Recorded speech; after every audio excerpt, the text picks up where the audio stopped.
Meni hayron qoldirgan mijozim gap nima haqidaligini video oxirida bilib olasiz. Biller firmasini shu suyuq sovunini idishda va yuvishga hech ishlatib ko'rganmisiz? Hamma ishim gulguri deb ertalab voqli turib, hammaga choy berdim. Choy joylarini yig'ib olgandan keyin gaz va cho'gimlarni yuvish uchun Biller firmasi antijirdan foydalanib, hamma yon top-toza qilib tozalab oldim. Ish chaqiradi deganlari rostlik, keti-ketiga ulanib, gazlarni artib olgandan keyin kirlarni ham yuvib ola qolay deb kirlarni kir moshinaga soldim. Billur firmasini shunaqa shirin hidli konditsioner va suyuq poroshogidan solib kirlarimni aylantirib. Endi navbat rakvinaga. Yaxshiyam billur tozalash vositalari bor ekan, ishimni yengil qildi. Endi esa ofisga keldim. Meni hayron qoldirgan zakaz. Mijozim onalariga bitta turuk, qaynonalariga esa ikkita ko'ynak zakaz qildilar. Men so'radim, nimaga onangizga bitta ovoz, qaynonangizga ikkita ko'ynak ovozsiz desam, "Go'zal opa, qaynonam doim yonimdalar.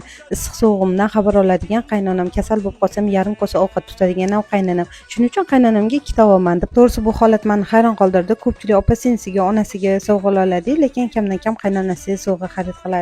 Kommentariyada sizni fikringizni kutib qolaman.